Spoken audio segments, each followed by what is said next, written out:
سورۃ التوبہ آیت کریمہ نمبر 25۔ اعوذ باللہ من الشیطان الرجیم، بسم اللہ الرحمن الرحیم۔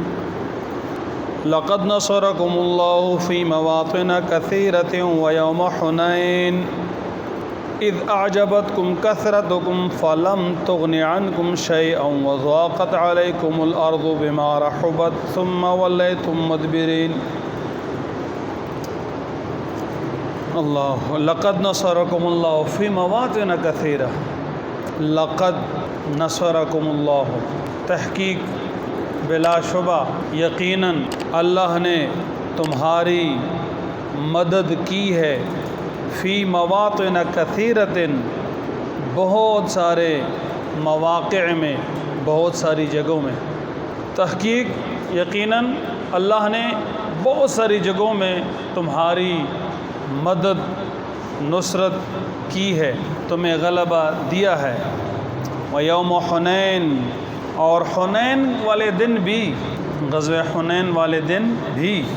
اذ اعجبتکم کثرتکم، جب تمہیں خوش کر دیا تمہاری تعداد کی کثرت نے، جب تمہیں خوش کر دیا تمہاری جو کثرت ہے، تمہاری جو تعداد کا اضافہ تھا اس نے، فلم تغنی عنکم شیئا، پھر فائدہ نہیں دیا تم کو کسی چیز نے۔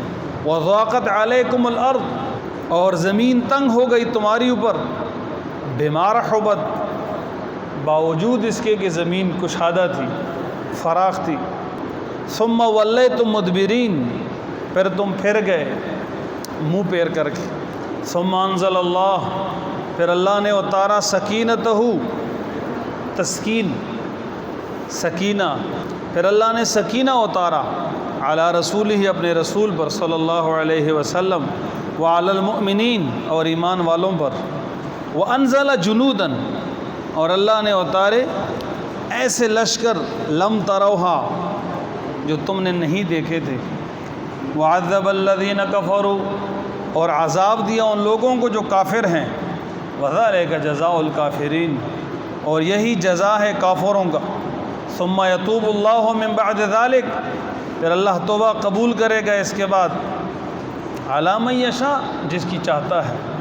واللہ غفور رحیم، اللہ تعالیٰ معاف کرنے والا اور رحم کرنے والا ہے۔ ان آیات میں اللہ رب العزت نے غزوہ حنین کا ذکر فرمایا ہے۔ غزوہ حنین، حنین ایک جگہ کا نام ہے جو مکہ اور طائف کے درمیان میں آتا ہے۔ سن 8 ہجری، سن 7 ہجری میں مکہ فتح ہوا، اور یہ سن 8 ہجری میں غزوہ حنین کا واقعہ پیش آیا۔ اور وہ اس طرح کہ سن 8 ہجری میں آپ صلی اللہ علیہ وسلم کو اطلاع ملی، فتح مکہ کے بعد ابھی تھوڑا وقت گزرا تھا، بعض روایات میں 2 ہفتوں کا ذکر ہے۔ آپ کو اطلاع ملی کہ حوازن اور ثقیف 2 قبیلے تھے، انہوں نے عرب کا ایک لشکر جرار تیار کیا مسلمانوں کے خلاف، پورے ساز و سامان کے ساتھ، اس میں بچے، عورتیں، سارا جو ساز و سامان تھا پوری تیاری کے ساتھ۔ آپ کو جب پتہ چلا کہ وہ ایسا ارادہ رکھ رہے ہیں اور اس طرح کی ان کی تیاری ہے، تو آپ نے 10,000 کا ایک لشکر، جس میں مہاجرین اور انصار شامل تھے، تیار کیا، اور کچھ ایسے لوگ بھی جو فتح مکہ کے موقع پر مسلمان ہوئے تھے، نئے مسلم تھے، وہ بھی ساتھ شامل ہو گئے۔ مخالفین جو تھی، یہ جو مسلمانوں کا لشکر تھا، اس میں کم از کم 2,000 ایسے لوگ تھے جو نئے مسلمان تھے، ابھی تھوڑا وقت ہوا تھا مسلمان ہوئے تھے فتح مکہ کے موقع پر۔ تو یہ 10,000 وہ اور 2,000 یہ نئے، تو 12,000 ہو گئے۔ 12,000 کا ایک لشکر، اور اس میں جنگی جو ساز و سامان تھا وہ سارا شامل تھا۔ تو آپ نکل گئے مکہ سے اور حنین کی طرف، یہ جو مخالفین کا لشکر تھا یہ حنین میں، اور ان کی تعداد 4000 تھی مخالفین کی۔ تو اللہ رب العزت فرما رہے ہیں کہ اللہ نے تمہاری بہت ساری جگہوں پر مدد کی ہے اور حنین میں بھی کی ہے۔ ہوا یوں کہ اس سے پہلے بدر، احد، جتنے بھی غزوات ہوئی تھے، مسلمانوں کی تعداد تھوڑی ہوتی تھی اور مخالفین کی تعداد زیادہ ہوتی تھی، اور مسلمانوں کے پاس اسلحہ بھی بہت کم ہوتا تھا اور مخالفین کے پاس اسلحہ بہت زیادہ ہوتا تھا۔ یہ پہلا موقع تھا کہ جس میں مسلمانوں کی تعداد بھی زیادہ تھی اور اسلحہ بھی پاس تھا، کیونکہ فتح مکہ کے بعد یہ معاملہ ہو رہا تھا اور مخالفین کی تعداد تھوڑی تھی۔ تو امتحان اور آزمائش نے آنا تھا۔ کسی کے زبان سے ایسا کوئی جملہ نکلا ہوگا کہ اب تو یعنی وہ اس کو اب اجتہادی جملہ کہہ سکتے ہیں، اس کی وجہ سے کسی کی تنقیص نہیں کر سکتے۔ ایک اجتہادی جملہ تھا، ایک آزمائش تھی، امت کے لیے اس کے اندر تعلیم پڑی ہوئی تھی۔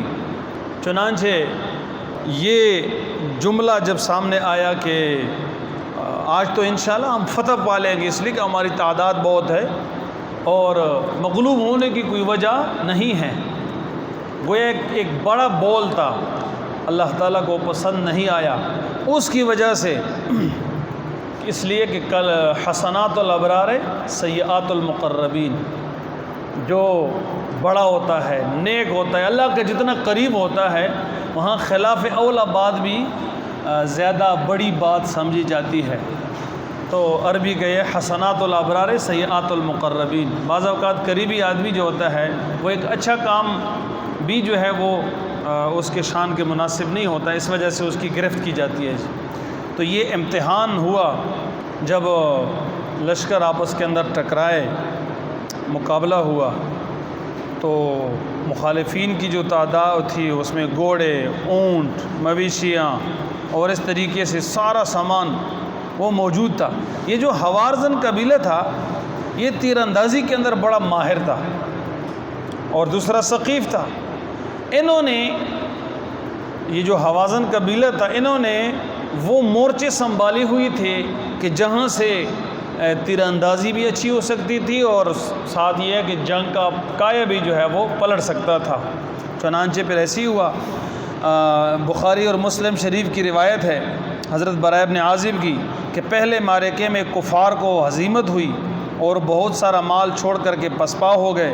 یہ دیکھ کر مسلمان سپاہی غنیمت کی طرف جب چلے تو اس وقت حوازن کے جو تیر انداز تھے انہوں نے وہاں سے جب تیر برسائے، اس کی وجہ سے مسلمانوں کو کافی نقصان اٹھانا پڑا، اور وہ جو نئے مسلمان آئے تھے ظاہر ہے وہ بھی ایک افراتفری کے شکار ہو گئے اور سمجھے کہ تتر بتر ہو گئے۔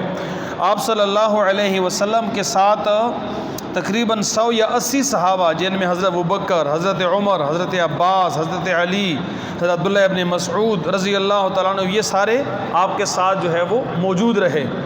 اور اس موقع پر پھر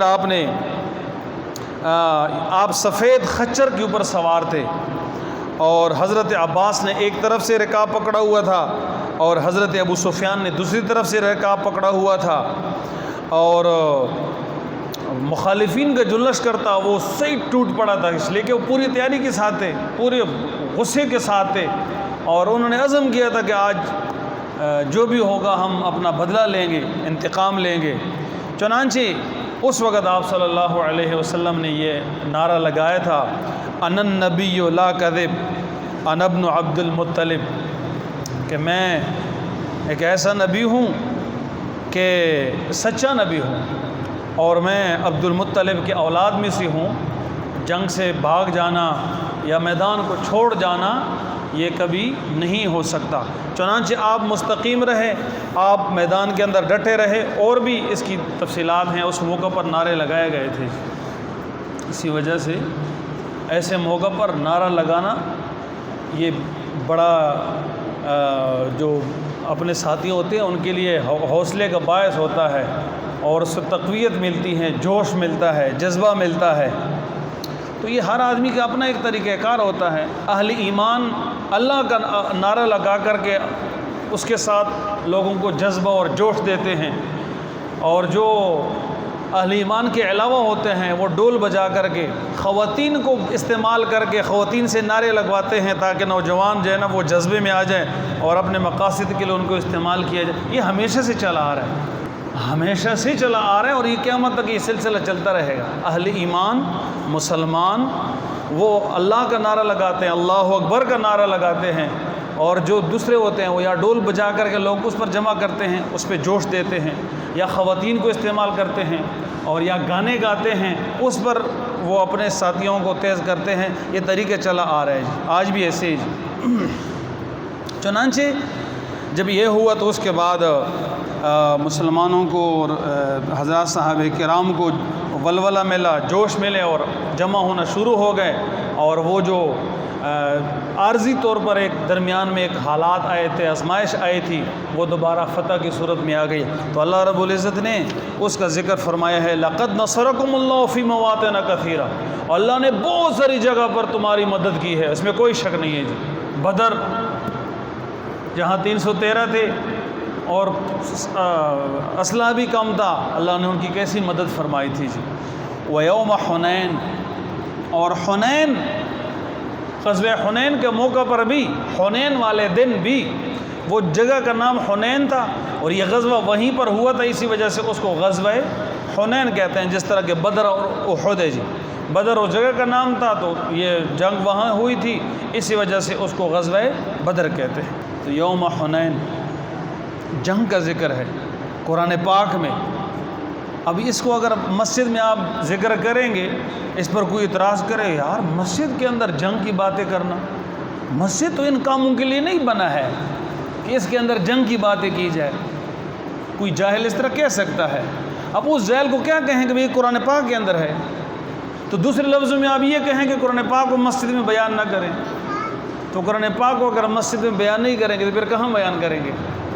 لَقَدْ نَصَرَكُمُ اللَّهُ، اللہ نے تمہاری مدد فرمائی، فی مواطن کثیرہ، بہت ساری جگہوں میں، وَيَوْمُ حُنَيْن، اور حنین والے دن، اِذْ أَعْجَبَتْكُمْ كَثْرَتُكُمْ، اللہ تعالیٰ یہاں ہم اور آپ کو سبق دے رہے ہیں، پیغام دے رہے ہیں کہ اپنے کسی افرادی قوت، اپنے کسی اضافی چیز پر گھمنڈ نہ کریں، بلکہ اللہ کی ذات پر بھروسہ رکھیں۔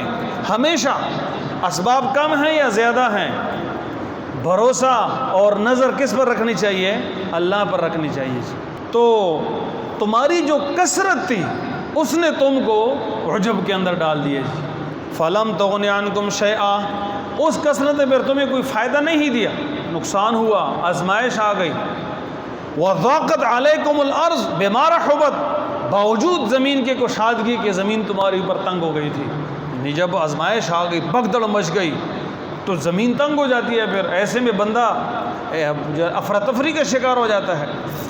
ثم وليتم مدبرین، پھر تم پھر گئے پیٹ پھیر کر کے، لیکن پھر ثم انزل اللہ سکینتہ، اللہ نے پھر تم پر سکینہ نازل فرمایا، اللہ نے تمہاری مدد اور نصرت کی، علی رسولہ، ہی اپنے رسول پر، وعلی المؤمنین، اور ایمان والوں پر، وَأَنزَلَ جُنُودًا لَمْ تَرَوْهَا، اور پھر اللہ نے ایسے اپنے لشکر، آپ علیہ السلام نے کنکر اٹھائے، جب اس کو مخالفین کی طرف مارے ان کو کچھ بھی نظر نہیں آیا، اور اس طریقے سے آپ کی جو ہے وہ حفاظت ہو گئی۔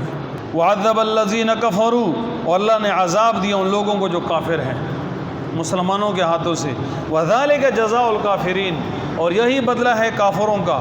ثُمَّ يَتُوبُ اللَّهُ مِن بَعْدِ ذَلِكَ عَلَى مَن يَشَاءُ، پھر اس کے بعد اللہ تعالیٰ توبہ قبول کرے گا جس کی چاہتا ہے۔ یعنی اس کے بعد بھی سلسلہ تو چلتا رہا، بہت سارے حضرات تھے اس وقت مخالفین تھے، لیکن بعد میں اللہ تعالیٰ نے ان کو توبے کی توفیق دی، اور اللہ تعالیٰ نے ان کی توبہ کو قبول فرمایا۔ واللہ غفور رحیم، اللہ تعالیٰ معاف کرنے والا ہے اور رحم کرنے والا ہے۔ اللہ تعالیٰ ہمیں قرآن پاک کی سمجھ نصیب فرمائے۔ الحمدللہ رب العالمین۔